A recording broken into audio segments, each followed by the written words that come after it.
Hi මගේ යාළුවනේ. මම අද ඔයාලට දෙන්න හදන රීඩින් එක තමා නෝ කන්ටැක්ට් රීඩින් එක.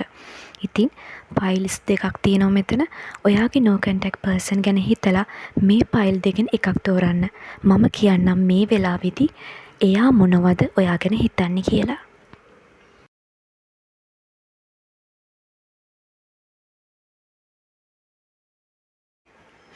ඉතින් ඔයා තෝරගත්තේ පළවෙනි පයිල් එක නම් මම ගත්ත කාඩ්වල එනර්ජි එක මෙහෙමයි.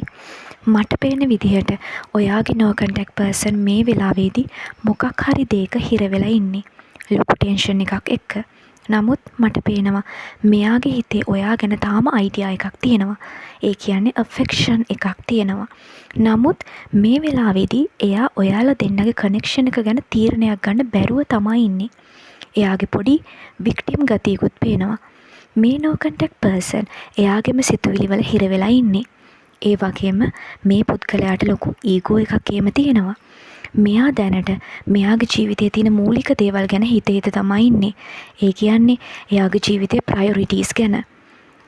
උදාහරණයක් විදියට එජුකේෂන් ගැන වෙන්න පුළුවන්, ෆයිනෑන්සස් ගැන වෙන්න පුළුවන්, ෆැමිලි එක ගැන වෙන්න පුළුවන්. මේ ඉන්න නෝ කන්ටැක්ට් පර්සන්ගෙන් ඔයාට වරදක් වුණා වෙන්න පුළුවන්. මෙයා මෙයාගේ පරිස්සම ගැන ලොකුවටම හිතන කෙනෙක්.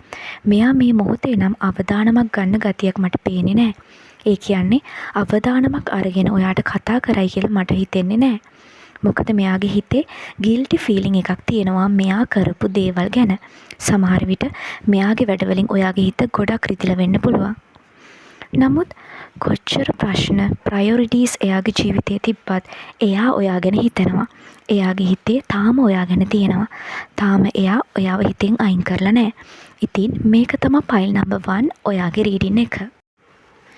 ඉතින් ඔයා තෝරගත්තේ පයිල් නම්බර් 2 නම් මම ගත්ත කාඩ් වල එනර්ජි එක මෙහෙමයි. ඔයාගේ නෝ කන්ටැක්ට් පර්සන් ඔයාගේ එයාගේ කනෙක්ෂන් එක ගැන මේ වෙලාවේදී ගොඩක් හිතනවා.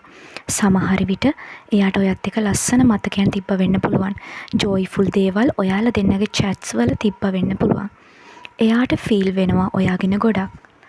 දැන් එයා ඔයා එක කතා නොකරනවා වුණත් ඔයාලා දෙන්න අතර මොකක් හරිම ඩිස්ටන්ස් එකක් තිබුණා වුණත් එයාට ඔයාගේ ස්වභාවය ඔයාගේ තිබ්බ true intention එක ගැන තේරෙනවා.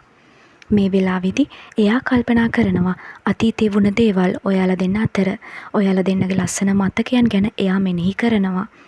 එයාට ඔයාව මිස් වෙනවා. මට ඒක මේ එනර්ජි වලින් පේනවා.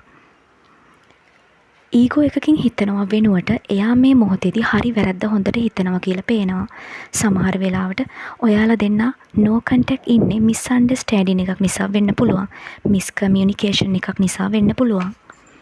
මෙයා කාලය අරගෙන හරිම වෙලාවේදී ඔයාට කතා කරයි. එහෙම කියලා මට මේ එනර්ජිස් වලින් පේනවා. ඔයාලා දෙන්නගේ රීකන්සිලියේෂන් එකක් මට ඉස්සරහට පේනවා.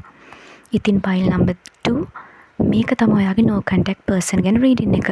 ඔයාට නම් ගොඩක් සුබවාදී රීඩින් එකක් තමයි ලැබුණේ.